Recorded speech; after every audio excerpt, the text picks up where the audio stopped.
Women's Policy Action Network and the Advocata Institute, I would like to warmly welcome you all to this press conference on unlocking potential, policies for women's economic empowerment. I would like to firstly thank the media representatives and journalists for accepting our invitation and being present for this important discussion.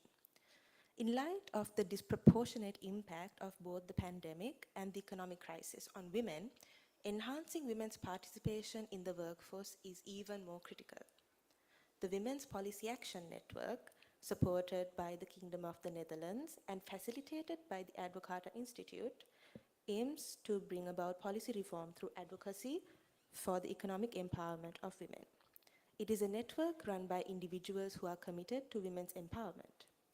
Harnessing advocacy, collating research, and identifying key problem areas that will impact the lives of women are a few of the main targets of the Women's Policy Action Network. In particular, the aim of today's press conference is to present a summary of recent research conducted by the Women's Policy Action Network and to discuss the policy reforms recommended for enhancing women's labor force participation and economic empowerment. Ensuring that these policy recommendations translate into real policy action is the ultimate objective of this evening. Joining us today, we have three distinguished speakers. First of all, Dr. Roshan Pereira, Chair of the Women's Policy Action Network, Ms. Shyamali Ranaraja, Attorney at Law, and Ms. Gayanidi Alvis, First Vice Chairperson of the Women's Chamber of Industry and Commerce. The program today will begin with introductory remarks from our three speakers, and afterwards we will open the floor for any questions from the audience. I would now like to invite our first speaker for the day, Dr. Roshan Pereira, to start off the event. Over to you, Dr. Roshan.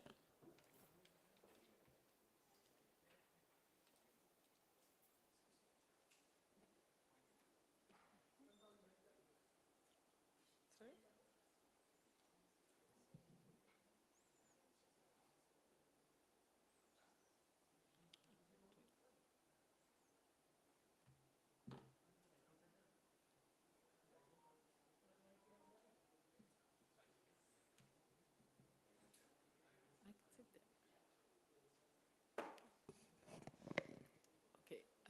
Thank you and welcome to everyone who's here for this press conference. As Ruanka, I think, introduced the objectives, I just want to go through actually why we actually started this Women's Policy Action Network. So it was really, I mean, there are many agencies and individuals working in this space. But we felt that it was necessary to bring everybody into sort of one platform so that we could amplify the voice of all these different agencies in terms of advocating for change and change in terms of women's empowerment and women's engagement in the labor force. And to get any meaningful change, I mean, we also felt that there needs to be change in there needs to be some legislative change, but also, so as a result, we thought there needs to be some kind of bridge between civil society and the legislators, so that we actually propose certain legislative changes and advocate for those in terms of in Parliament.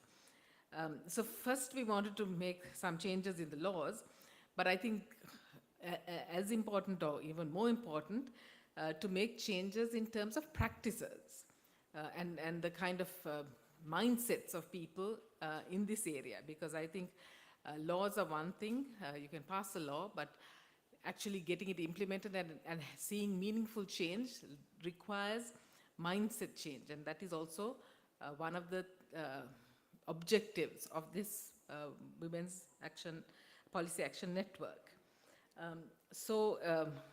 Just to recap, it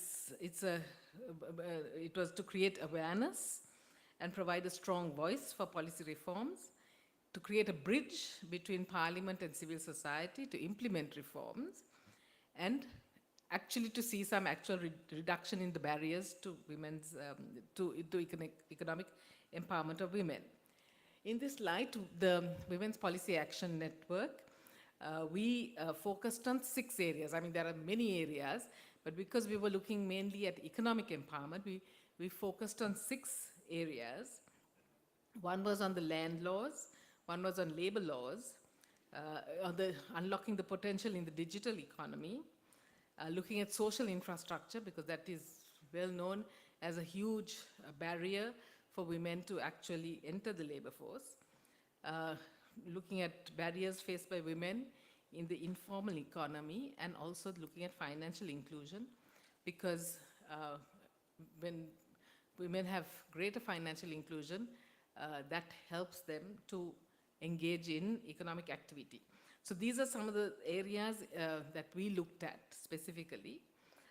So just to give you some motivation as to, so who sort of is part of this Women's Policy Action Network, we have invited the Women's Parliamentary Caucus to many of our events. We have invited representatives from the different ministries, depending on the different issues. So we had from the Ministry of Labor, Ministry of Technology, etc., on different panels to discuss some of these issues. We had representatives from the chamber, because they work with women at the grassroots level, and also civil society, think tanks, and other activists. So just to provide the motivation as to why it is important to increase women's economic participation, we know that women basically, the labor force participation of women in Sri Lanka has stagnated at around 30% for several decades. And when you dig deeper and you see why women, the lack of women in the labor force, one of the major issues that is raised is that, or one of the major barriers really, is that women, they bear the larger, or the burden in terms of household work and care work in terms of care of elderly, care of the young, it disproportionately, the burden falls on the women. And as a result, they end up having to opt out of the workforce. Whereas for men, if you look at why men, when they looked at the reasons why men are out of the workforce, the main reason is really that they are engaged in studies, which is a very temporary thing, because once they finish, then they enter the labor force. So how do you actually, what are some of the barriers that we looked at? So first thing, one area that we looked at was in terms of labor legislation. And there were 2 areas that we focused on. That was on nighttime work and part-time work. And we all know the issues that arise in terms of the women being unable to engage in nighttime work and part-time work. I know some of this has been partly addressed by amendment to the statute, but it does not address all areas or all sectors of the economy. And of course, there are other barriers in terms of, even if you have the legislation is in place, you also need safe and reliable transportation, which is not necessarily followed through on. So you might have your label, you might amend the legislation, but then you also have to have the corresponding infrastructure to enable women to really make use of this relaxation of the labor laws. The second one, of course, is in terms of in terms of part-time work, and there again, because many women, as I said, bear disproportionate burden in terms of household care and care for the household work.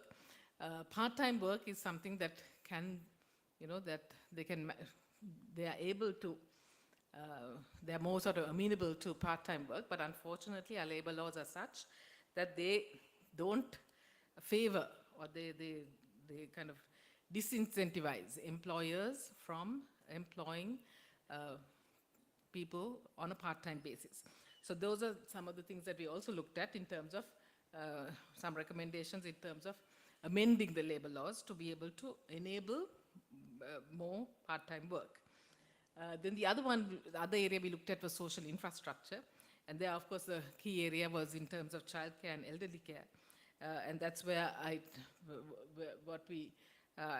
spoke of earlier, because there's a huge lack of affordability and access to reliable and quality childcare, and also lack of monitoring of these childcare centers, whatever is set up.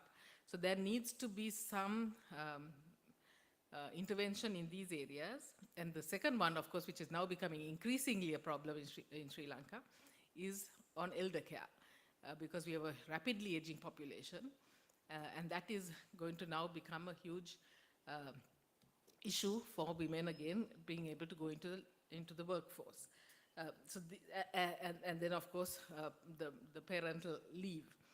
So what are the recommendations? Some of the recommendations we made was in terms of regulating and monitoring childcare services and incentivizing the corporate sector to actually provide private daycares.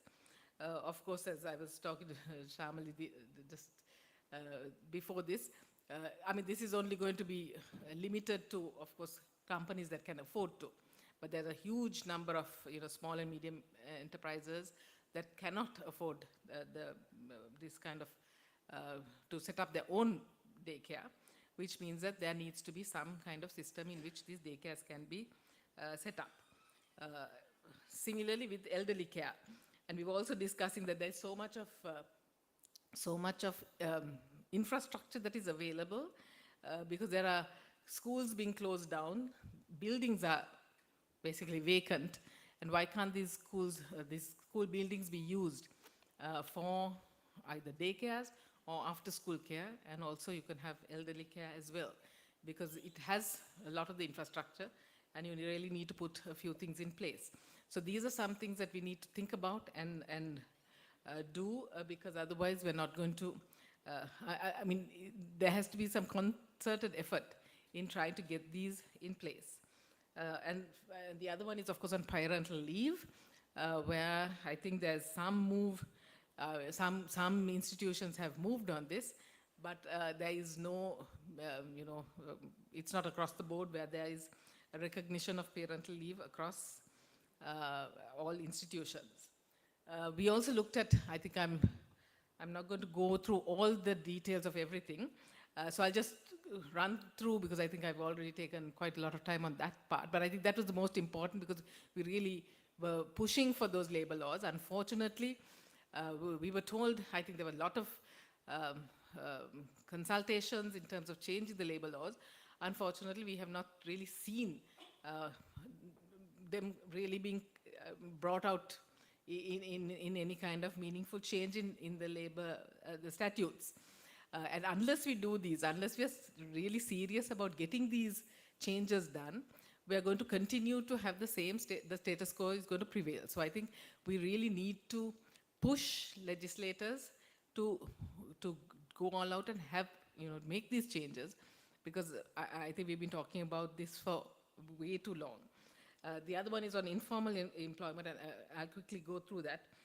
So basically, because there is no real written legal arrangements between the domestic workers and the employers, there has been huge, I mean, they are highly disadvantaged. So there needs to be put in place some kind of formal instrument or formal recognition of domestic workers as one form of employment. They need to be provided even with EPF and ETF if they reach a certain level of the wages. And of course, there needs to be some kind of minimum law and gratuity payments for domestic workers, which is not yet being done.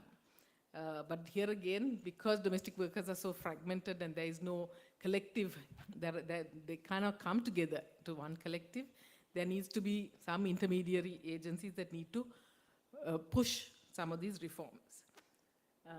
The next area that we looked at was digital infrastructure. And this came up a lot, I think, particularly during COVID, where there was a huge push because, in-person shopping was not possible. I think there was a lot of um, digital or e-commerce that was taking place. But unfortunately, Sri Lanka does not have some of the infrastructure that is necessary. So one is in terms of access. Yes, in the urban areas, we have good access to internet, and the coverage is fine. But if you go into the rural areas, the coverage is not that great. So how can you have a universal kind of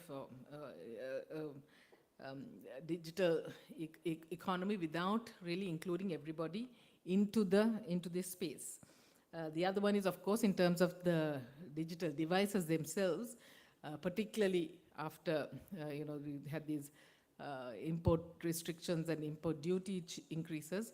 They have become highly unaffordable. So again, that is some area that needs to be looked at. And then the whole issue of digital literacy, because even though Sri Lanka has quite high literacy in terms of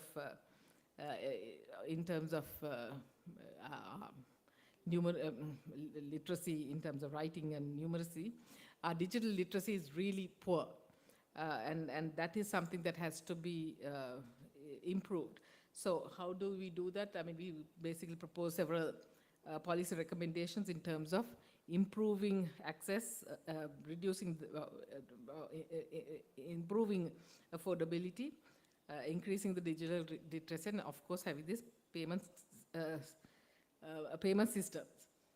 So the next one I want to focus on is on financial inclusion, which is kind of linked to digital literacy, because if you look at financial inclusion, you can see the Sri Lankans do have fairly high financial inclusion in terms of having an account, but in terms of the actual use of accounts for payments, for transactions, is very low. So this is something that has been a puzzle really in Sri Lanka.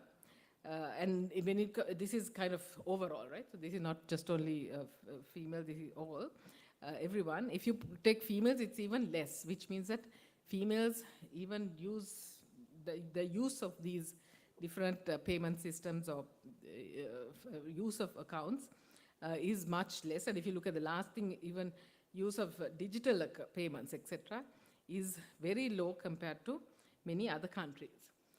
But of course, there are other issues in terms of financial inclusion. We know there's a lot of there's abuse in terms of the way of the being preyed on really by lenders who to try to prey on people in terms of taking advantage of them in lending, etc. So there has to be very strict rules in terms of consumer protection to ensure that that kind of predatory lending, etc., does not happen. Then, of course, on the microfinance sector, and I think this is something that was brought up. I mean, there was a microfinance bill that was proposed, of course, that was shut down. But this is one area that really needs focus, because there are a huge number of microfinance women in the microfinance sector, and there needs to be some kind of regulation in this sector. So I'm not going to, because I think I covered some of these things, I'm not going to go into that. And then finally, of course, in terms of land inheritance, and there, if you look at land ownership, I mean, women, anyway, private ownership of land is low, but when you look at the women's, how many women actually own lands, or the land ownership is even less. It's only about 16% of all privately owned land. So there again, of course, this is the old census. We don't know what the latest census findings will be. But here again, and that is because there are various issues in terms of the legislation, which preclude, or not really preclude, but which prevent or hinder women from owning land. And it's not only just the legislation itself, but it's also the practice. So it's even the land, the people who are in the land the district secretaries or in the district secretariats or the Grama Nilgari divisions, even the way they practice this is they favor the male either the spouse or the male sibling over the female. So there are several recommendations that we have made. So I will stop there, and I think maybe we can have a discussion with, and maybe you can raise some questions on these, but these were some of the areas that we looked at. Thank you.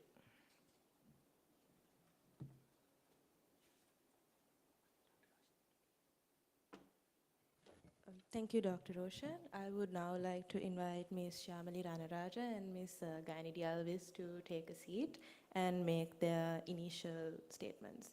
Ms. Shyamali Ranaraja will give her statements first and then be followed by Ms. Gaini Alvis. Over to you.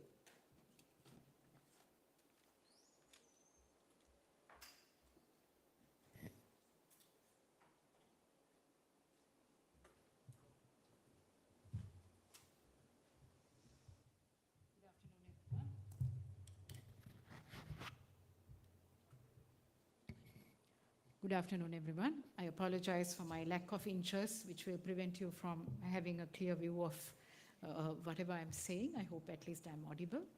Thank you, Dr. Roshan, for that very interesting presentation, and congratulations to Advokata for initiating this program at a time when gender rights and gender empowerment is being debated very actively.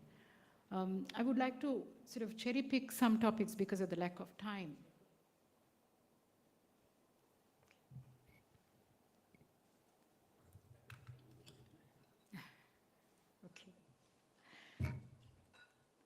Sorry, you have a demonstration of what I just said. So I would like to cherry pick some topics from Dr. Roshan's presentation because of the lack of time, but I feel as a practitioner and as a researcher that these are very important in terms of empowerment of women, especially with regard to labor force participation. Now, despite all the statistics on social achievement by women, Sri Lanka has one of the lowest rates of participation in the labor force by women in South Asia.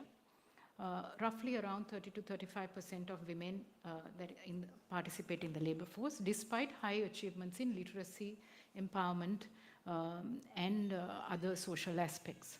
One of the factors, as Dr. Roshan pointed out, is the lack of care resources. And this has been demonstrated to be disproportionately affecting women from participating in the labor force. And I'm not too sure that asking employers, especially in the private sector, to provide childcare will answer this because of the fact that a large majority of employers are in the small and medium enterprise category, and also residential requirements, because most of the large employers you're speaking of are located in urban areas, especially in Colombo.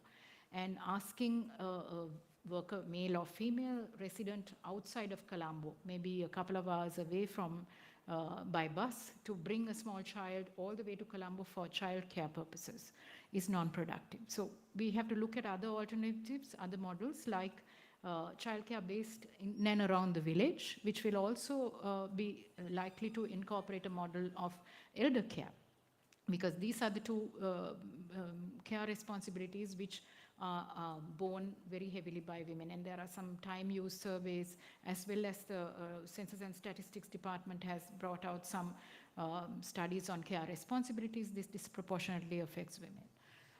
The other one that Dr. Roshan highlighted that I would like to pick on is the maternity benefits structure in Sri Lanka.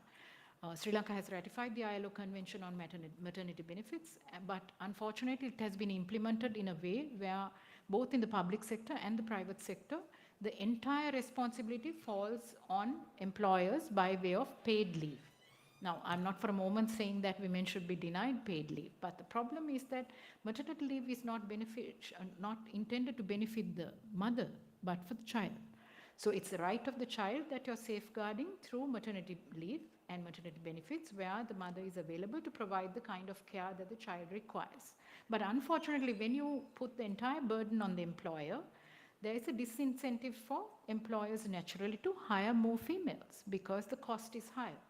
If you're paying the female worker a full wage while that person is on maternity leave, then you won't hire a replacement worker. In other countries, these benefits are provided through a social security system, which is equitable in terms of contribution. So it's not only those who are married or female workers who are required to contribute, the entire society contributes in some way so that the burden, or rather the commitment, is shared amongst different groups. So this enables longer, better care and more cohesive care to be provided, rather than the employer having to figure out, can I afford to hire another female worker because, oh, she's of a marriageable age, or she has just got married and she's likely to start a family, that is going to impact my ability to get the best out of her, this kind of question. So this is not the fault of the employer, nor is it something that you should discriminate women against, but it's the way in which this the benefit system is structured. Again, Social Security is a problem for women because women can withdraw Social Security benefits in the private sector, because we don't have a pension scheme. We have a superannuation scheme which pays out at 2 points for women, which is touted as an advantage. It's not. One is upon marriage. If you apply within 3 months of the registration of a marriage, having left your employment, you can get your benefits. So you're telling women, hey, you've got married, go stay home and have kids and give up your employment and your right to be re-employed as well, because there is a real barrier to women re-entering the labor force once their immediate childcare burden is done and children are in school. You don't find a lot of employers giving them priority. Why? Because parents' meetings, school development society meetings, school pickup is carried out mainly by women. Go look at any public school or private school for that matter at 1:30 and look at who's there picking up the children from school. Again, as Dr. Roshan said, lack of infrastructure. You cannot have a child get on a public bus and go home on their own. There has to be a parent to pick up. Very often, it's the women who trade off. The second point at which women withdraw from the labor force at the age of 50. EPF benefits can be withdrawn at 55 for males and 50 for females. So women have a pressure immediately upon them, because at 50 you're still having children who need support in terms of education, maybe infrastructure for the house, education needs, marriageable, children of marriageable age. So women immediately face pressure on withdrawing from the labor force at 50, withdrawing their benefits, and it's consumed for family purposes. So you don't have the benefit of that for your retirement. So if your life expectancy is 78 or whatever it is for females in Sri Lanka, you're looking at 28 years with no income support, because re-entering the labor force at 50 or 51 after you have spent your EPF money is even more difficult than returning after you have got your child care responsibilities somewhat lessened.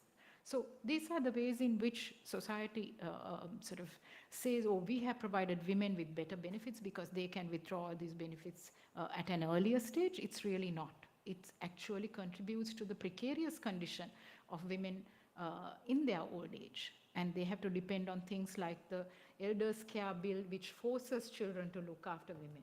What about women who don't have children or whose children are not resident here? There has to be a social security system which provides a lifetime of care and which is not the burden of one party or the other in the employment relationship, that is the employer. The other point that I would pick up from what Dr. Roshan stated was the informal sector and specifically the domestic workers. Sri Lanka has a fair number of domestic workers, but not that many as before, because there are more avenues for employment. But what work is available is very precarious. Because mind you, even in 2016, when the Minimum Wage Act was drafted, the government excluded domestic workers from the minimum wage legislation. So minimum wage was not a big deal at that time. In 2016, it was only 13,500 in total. You can't find a domestic for 13,500, that is true. But it's a principle of the requirement that you excluded domestic workers who are largely female in Sri Lanka from a major law, a major development that said that there was finally a minimum wage threshold in Sri Lanka. That speaks volumes, especially for those NGOs, workers, migrant worker organizations who are campaigning for better working conditions for female migrant workers in destination countries. So if you're not providing national minimum wage legislation, paid leave, time off, overtime payments for domestic workers, then how do you demand that destination countries provide those same benefits for our female workers who largely migrate as domestic workers or unskilled or low-skilled workers? So you have this situation where we have just presented a gender equality bill to Parliament, which was struck down by the Supreme Court as being violating the Constitution largely in most of its provisions, which anyone doing a scant reading would have known, because any law student will tell you that Article 12.1 provides for equality, and the way in which this bill was drafted attempted to expand by legislation rights which the Constitution did not grant. So it was going to fail in the Supreme Court because it needs a majority as a constitutional amendment. The Gender Empowerment Bill has gone through, but you have to wonder whether setting up another structure really will impact women, especially when you look at where women reside in Sri Lanka. 80% of our population, or just about thereabouts, is resident in the rural areas. The National Commission for Women and all these structures are located in the capital. So where do women in other locations who suffer discrimination or harassment come for relief? So we have to look at decentralizing these structures, and really empire building is not a thing that you want to look at, especially when you consider how under-resourced most areas are in terms of basic facilities for women. Dr. Roshan picked up on the infrastructure available for women to return home after night work. The Draft Employment Act, which was presented, which we don't know where it is, what stage it is at now. We are told it's with the Draftsman's Department, but we really have no idea of how it has evolved. Provided that the employer should reimburse or make provision to pay female workers who work at night, or male workers, both, by any means of transport that is available at the time. So that means government doesn't provide buses, there are pick-me, so therefore the employer has to bear the cost of the pick-me home or provide transport by way of company sponsored transport. That's not realistic. So saying that women workers should be able to work at night if they want to, and I fully believe that, is meaningless without providing the kind of infrastructure support. So right through you see a pattern. We have identified the barriers, we have identified the solutions, but the role of the state has been ignored. These are not burdens that you can expect the private sector to pick up, and it is the state that must provide the childcare infrastructure and the general infrastructure such as transport and safe transport. 95% of women report being harassed on public transport during the day. Can you imagine what this would be like at night? So rule of law, law enforcement, infrastructure availability, facilities, care facilities, they all have to come together in order to make sure that more women join the labor force. And if you ask me, why do you want women in the labor force? Because male participation is at saturation points in the most productive age group. It's nearly at 96%. So if you want more workers and the government says, hey, we have to create more employment, we have to get more investors, where are the workers going to come from? The workers have to come from the female labor force, which is now not participating in work. So therefore, you have to create a conducive environment for women to enter the labor force. This is not rocket science. This is basic logical reasoning. So if you do not get the state to put their money where their mouth is, all these gender empowerment bills, gender equality bills, the National Commission for Women are going to be really empty words and empty structures. So I will leave it there for the moment because I think we are running on a very tight schedule, but we'll take questions if there are any later on. Thank you very much. Okay, thank you. I think both of you made my life easier, so I don't have to talk a lot. So specifically, I think I'm thankful to for Roshan for inviting me, and especially the Women's Chamber, to be part of it, because I've been part of many of the sessions as part of the WPAN Advocata organized. And I think it's a lot of work has gone into this, a lot of effort, thinking has gone into it. I think what is more important is what she said also, that we need to now really get on with it and implement it. Laws are good, but we need to really see how do we really change the mindset of people at grassroots levels to really make a difference. And that's what it is. And like what she mentioned as well, I mean, labor force participation is like coming down at a rate, and we don't see any improvement into that. So there are many reasons for that. But how do we really understand exactly why this is the case? There are many reasons, but unless you really change the mindset of people, I mean, at a very, very lower level, we won't be able to get to where we want to come.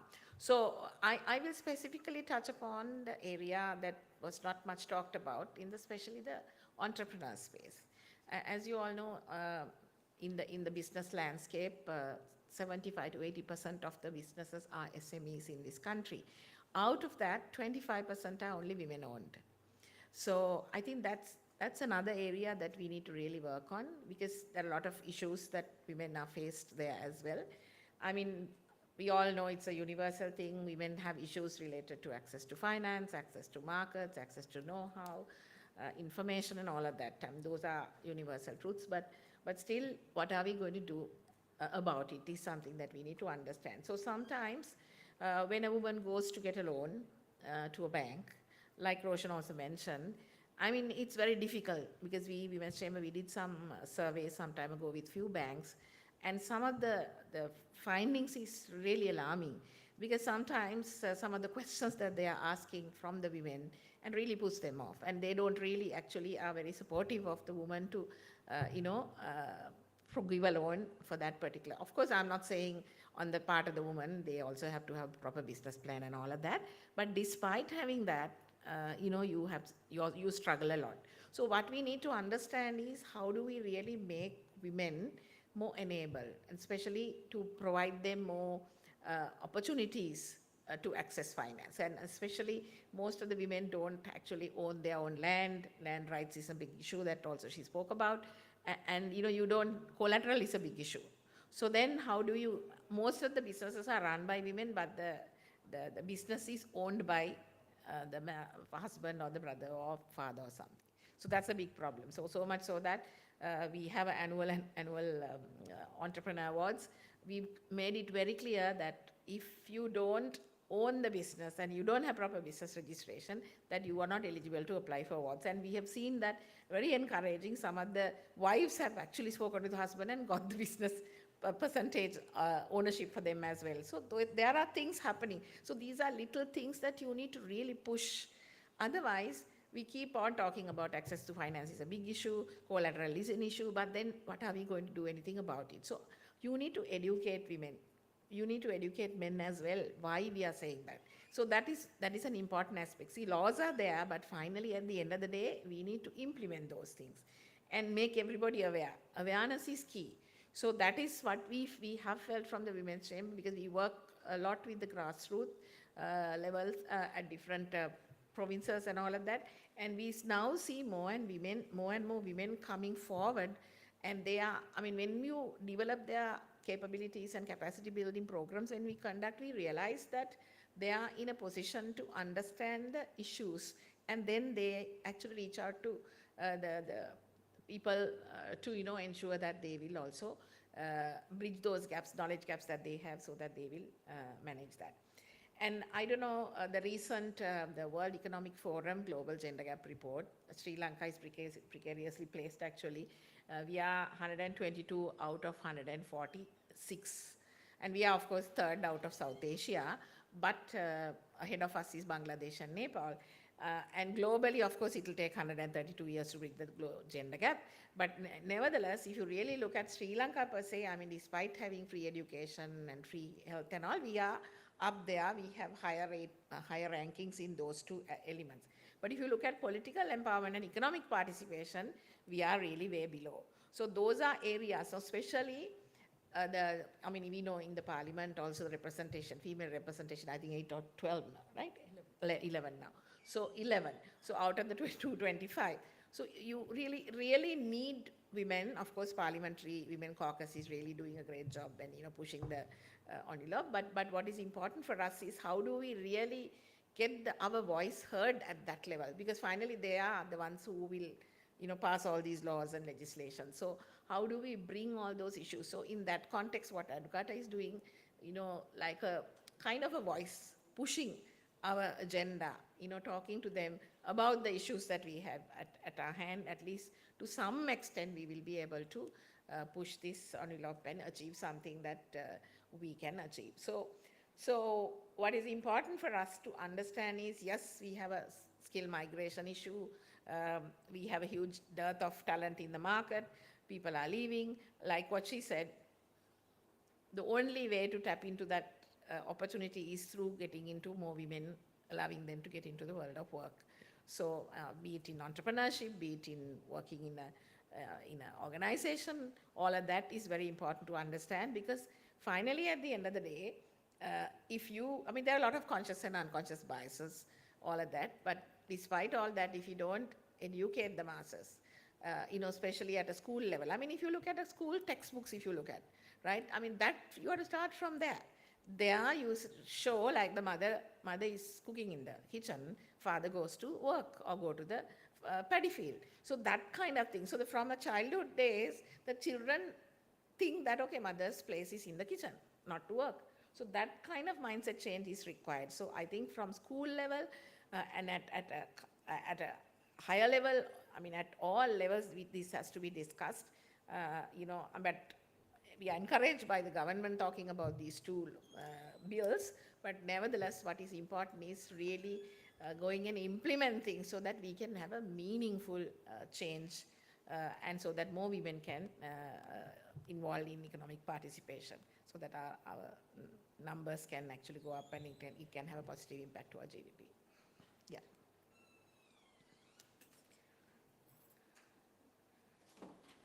I would like to thank our three speakers for those very informative remarks. And now we may open the floor to any questions from the audience. Please raise your hand if you have a question, and we will provide you with a mic so that you may direct your question at the panel. Thank you.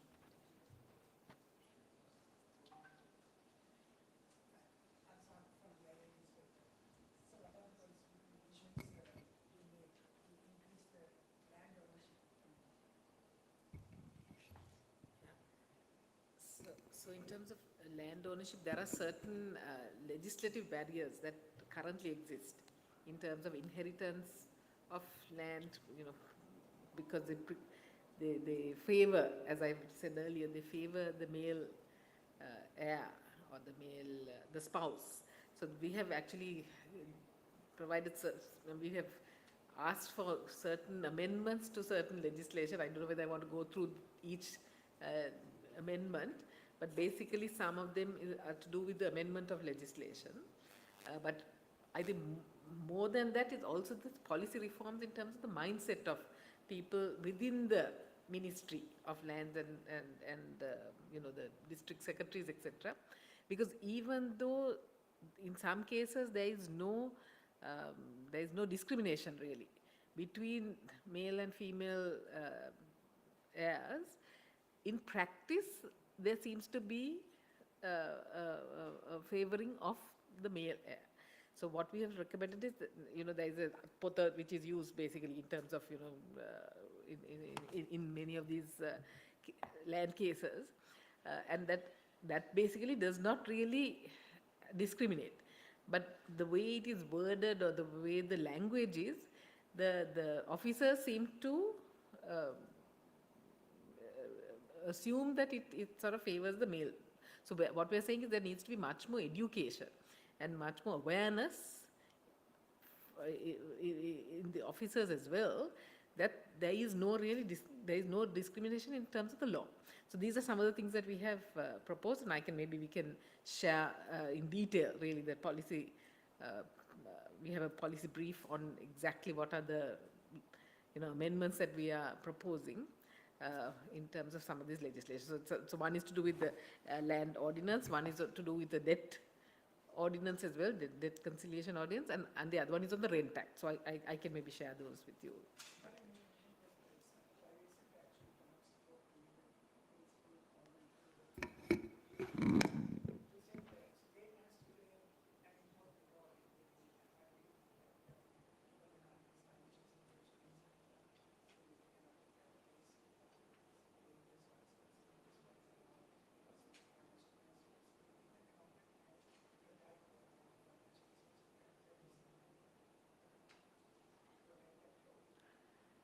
Yeah, you're right. I mean, nobody is requesting that the government commit more funds to social services, but there is a lot of other models available, public-private partnerships. For instance, something as simple as implementing a requirement that all condominiums that are being put up have a dedicated space for childcare would make a huge difference. That doesn't require any new resources on the part of the government, because then the condominium authorities are responsible for providing care. When you ask the employer to provide that care, my problem is there. Who ensures that standards of childcare are monitored? What are the guarantees that there would not be exploitation of children, child abuse? So without the state coming into that responsibility, asking a private institution to provide the kind of care may cause more damage. So that is my problem with that particular aspect of requesting solely private partnerships. But if you have these village-centered models, you already have a village, the Prajasala, the community space already. It requires very little more. And for this, you can get partnerships with employers in the area to create endowments, provide employment for women from that area to work as carers or early childhood development educators, and to provide elders care. You might find elders who are mobile, who are still active, who might be able to provide that kind of care. So a holistic model rather than a sort of top-down, very urban-centered model is what I'm speaking of. And then also the infrastructure.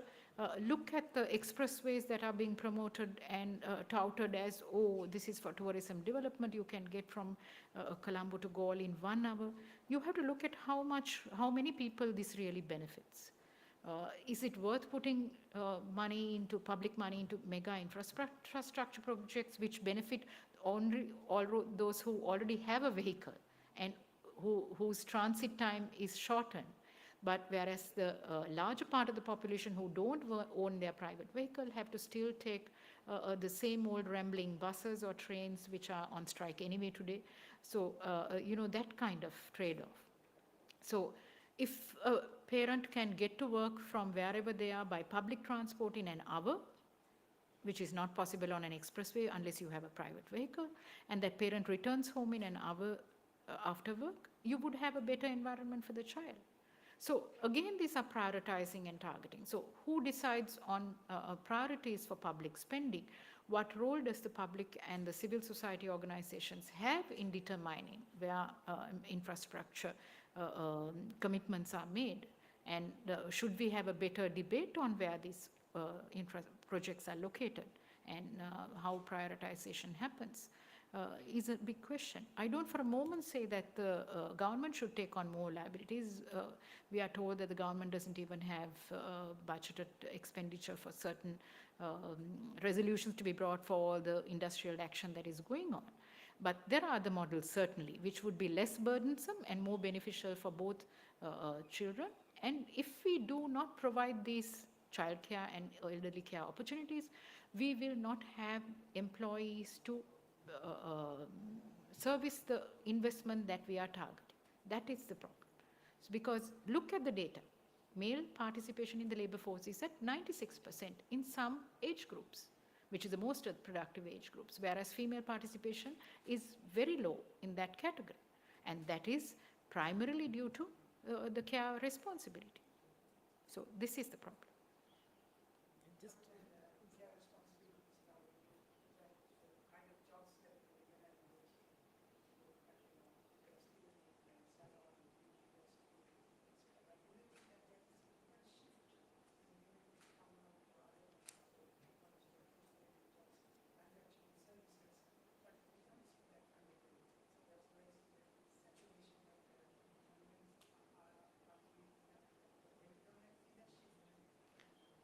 You're right, but I will let Dr. Roshan take that after this small addition, and I'm sure Ms. Gani also has intervention. But the problem is in the kind of skills profile that we promote.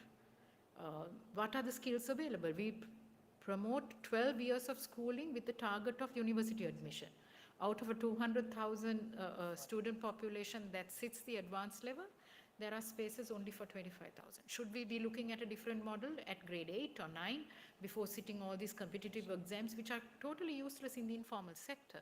Should we be looking at vocational training for those who want to do that?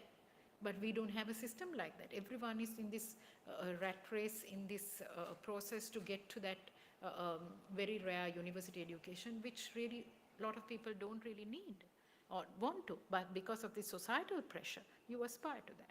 So I don't really blame anyone at all for providing beauty services if there's a market for it, because we have to go towards a market-driven model. But in terms of enabling skills acquisition, we have a long way to go when it comes to especially female students and the type of skills that we encourage them to acquire. Sorry, Dr. Yeah, no, I completely agree with all that, and I think that is where we really need a different mindset change, really, in what kind of education that we're promoting from primary school level right up.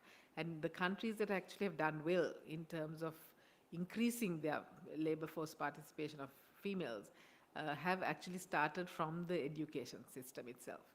So I think that, as Shamini said, I think that is the most vital, because I mean, if you look at enrollments in universities, I mean, the female enrollment is higher in most subjects.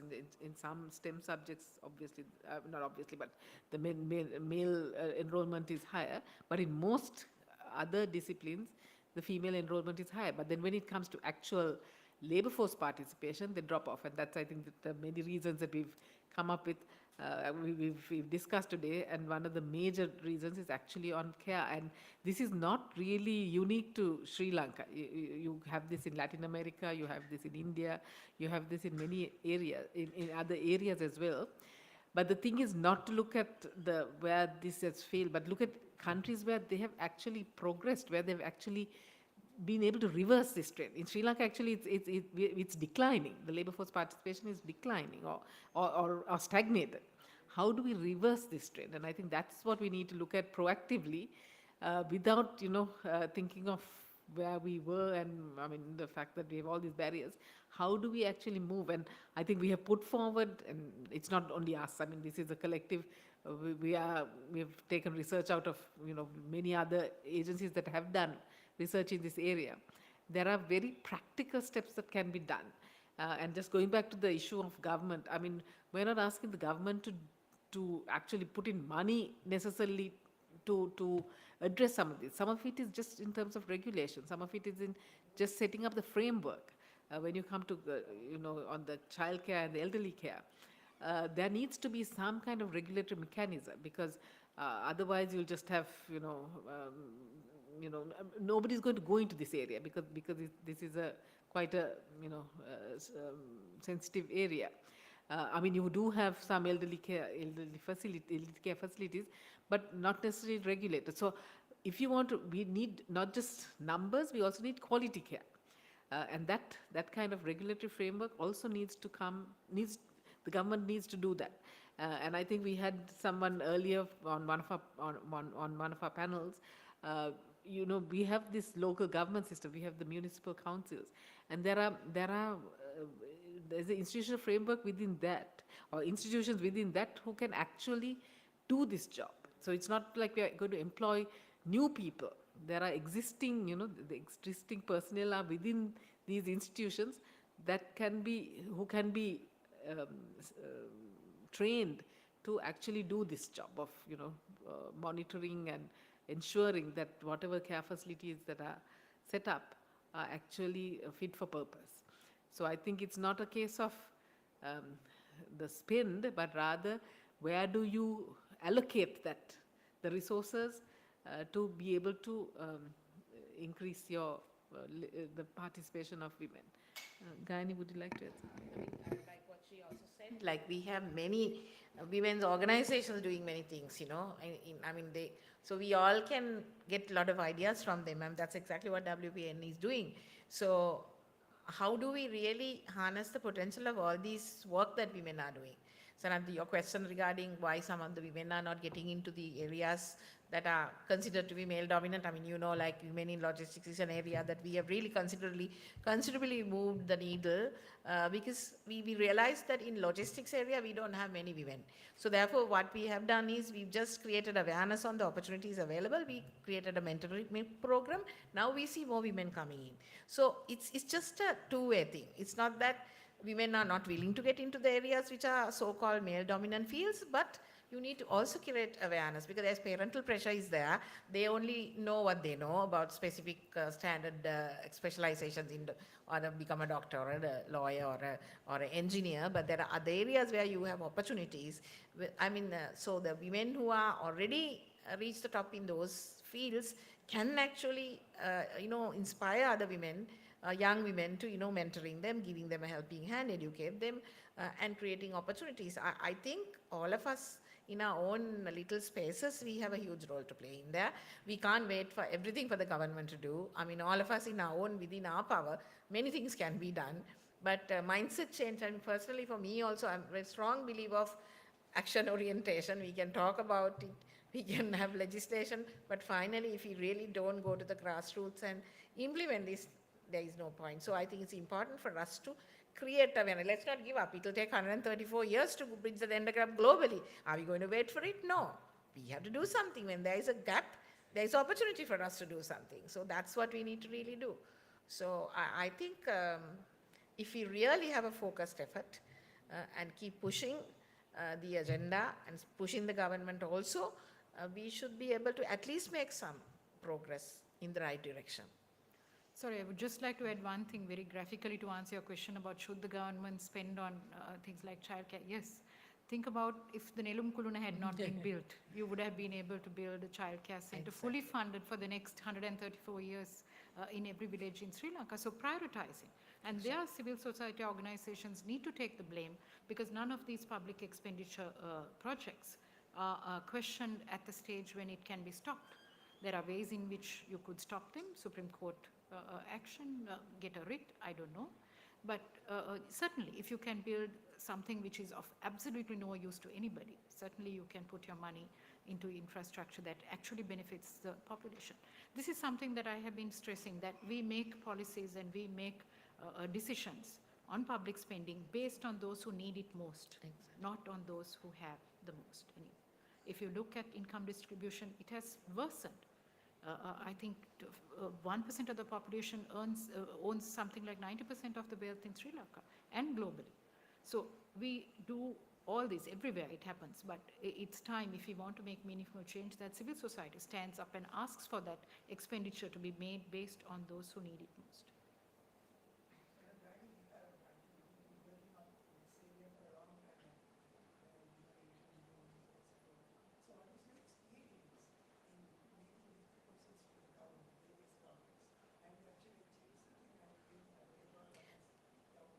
It is disappointing, but having said that, we also don't give up. We just keep pushing, but at least some of it getting implemented. I remember in 2016, a task force was appointed by then Prime Minister, the current President, and then we gave some recommendation, and some of it is getting implemented now at least. Better late than never.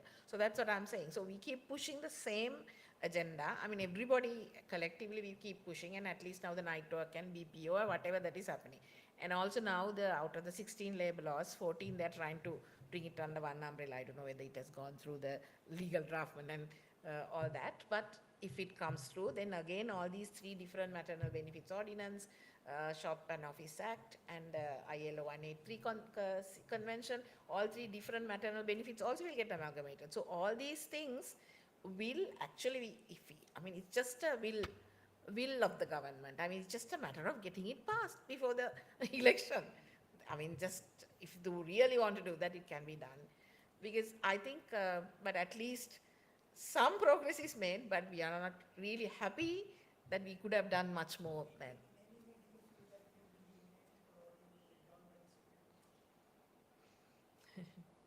No, I don't think you should feel that, Yeah. because they did what was logical, because the constitution is very clear. Right. And the bill was drafted, this is my personal opinion, to fail, not to pass. because if you ask one of a junior law student, they would tell you that that language was bound to fail. And you don't really need another gender equality bill. Sri Lanka ratified CEDAW, the Convention against for the Elimination of Discrimination Against Women, in 1998. We have not implemented that. We are under international law, we are required to bring in legislation to implement that. So they could have used the CEDAW provisions, which already have a precedent.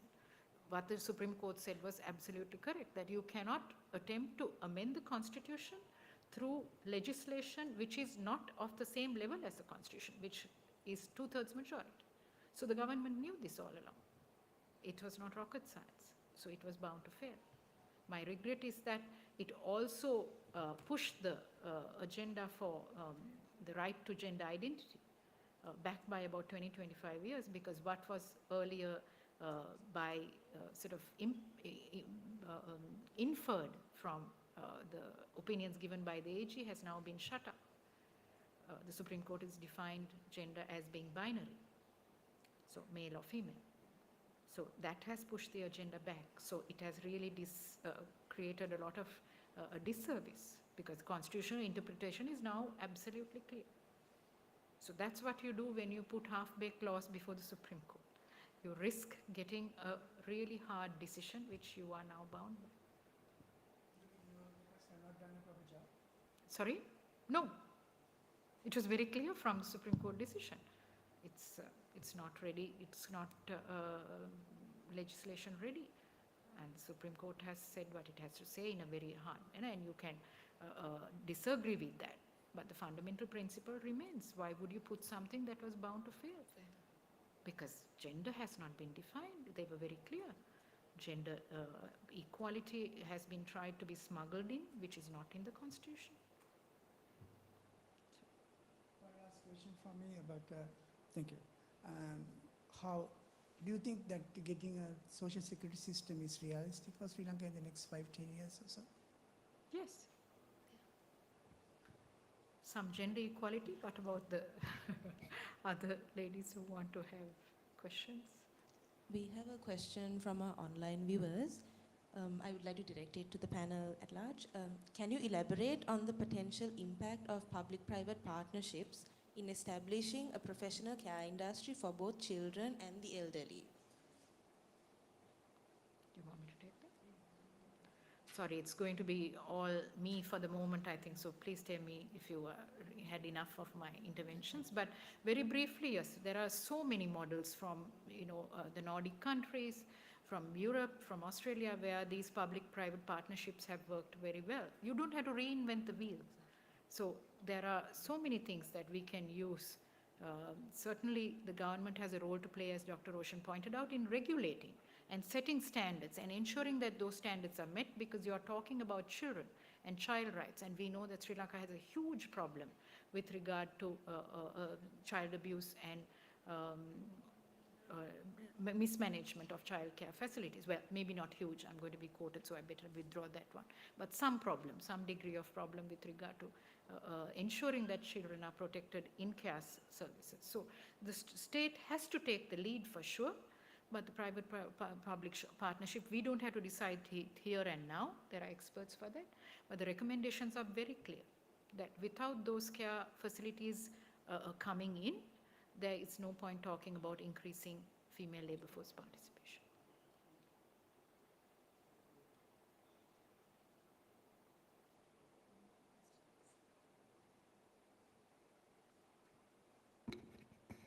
Any more questions? Oh.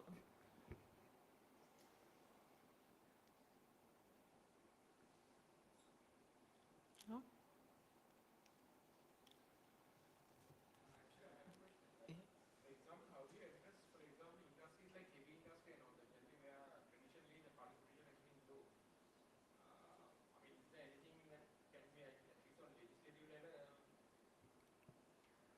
Absolutely, because there are, the Tertiary and Vocational Education Commission used to track courses available for students, vocational training courses, and track them into employment.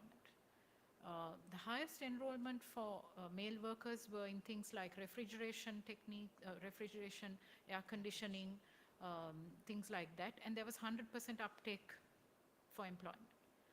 Female students register mostly for things like data entry, uh, beauty culture, and things like that, where employment rates are much less, something like 63%. NVQ, yes, TBEC. So this is also perception, but there is a reason for that. When there was some survey done previously, now for things like air conditioning, it's not rocket science. Females students are more than capable of doing it. But familial concern is for where they are going to work. They are going to work in male-dominated industries with very few facilities. And also for things like electricians, contractors, people who work on house construction. There's huge demand for qualified persons. Masonry, carpentry, if you establish this at NVQ levels, there's a huge demand. But then when you go into the field, facilities, safety for female students or female workers are non-existent virtually. What about sanitation? It's understood that male workers will creep into the nearest scrub jungle. But if you have female workers, you have to provide adequate and proper accommodation, care, all that. So employers can't do this on their own. So until those infrastructure facilities catch up, parents don't want them to go into this. So you have to find a workable model where even in urban areas, it should not be unusual to see female workers engaging in all these construction activities because they can travel from their residential level. So it's again a case of marketing. But sadly, late Professor Swarna Jayavira did a tracer study on female students after secondary education on what their aspirations were. So Dr. Roshan mentioned doctor, lawyer, engineer, teacher. 28 years later, shortly before she passed away, she repeated the study and the aspirations had remained the same over 2 decades. So you have this societal perception which does not encourage women for whatever reasons, or reasons of culture, or we do not want to be seen as having hard, pushy females who can't be married off, who do not go into this. That's a stereotype, but it is also true. But it is changing slowly. Both. I would say both, because without those facilities, you cannot guarantee the safety of those workers. I mean, you can follow a course in, say, electrical wiring, but if you can't go into a house construction and be safe while you're working, then obviously there is a dissonance there. What's the take in, for example, if you take Scandinavian countries where the indicators are very high, like on the percentage, if you take like construction industry, male versus female? I wouldn't know at all, but certainly there is an imbalance, but not as much as this. Google auto industry in the US, it's only 24%. Probably, because for the same reasons, because you don't want to work in male-dominated industries for other reasons. I will also tell you, now that we are discussing this, that whenever these issues are discussed, there is a pushback, both from legislators as well as from societies, as being, oh, these are women's issues, and the women are on the warpath again, asking for more rights. We have been campaigning for the ratification of ILO Convention C-190, the Convention on Elimination of Violence and Harassment in the Workplace. It's violence and harassment against any worker, not just female workers, but there has been a huge pushback. And even the Women's Caucus, it's 11-1 now actively. So because of that, even the Women's Caucus has not been able to make headway. And look at what we hear on the news. One of the female legislators was insulted in Parliament, and all the male colleagues defended the perpetrator. And because of parliamentary privilege, you cannot take action for defamation or anything like that. So what is the message that you're giving society? There are this minority group of women in parliament who are abused openly on the floor of the parliament, and that's okay. And then you try to tell a parent, it's okay, send your girl to work in a male-dominated industry, they'll be well looked after. It's not going to happen. So it's time that people also voted for women candidates so that they increase the percentage. The electorate is more than 50% female. Exactly. But you return over and over again male candidates. So you have to understand that change must begin with each of us. So women don't vote for women, and that is a reality. That is very true. If they did, of course, you had to nominate women in the first place. And even in the local government, when 25% was reserved for women candidates, you could not find women candidates because nobody wants to stand because of the kind of electoral violence and the kind of cost involved and all that. In my electorate, I mean, I live in the boondocks in Kandy. We had a female candidate, and even the women in the rest of the village wouldn't vote for her because of a personal issue, even though she was a retired midwife and a public health nurse and knew the issues of the village. So even at village level, we have much higher standards for female candidates than for male candidates. Don't ask me who got elected. It will give away exactly where I live, but I can tell you that might as well tell you that it was a soothsayer who didn't even live in the village. So there you go. But to answer your question, in the Port of Colombo, also there is an unwritten agreement that, okay, women can't work. Yeah, but now we have, so since 2017, I mean, of course, like what she said, we didn't have the necessary infrastructure. Port is a huge area, we don't have proper restrooms and all of that.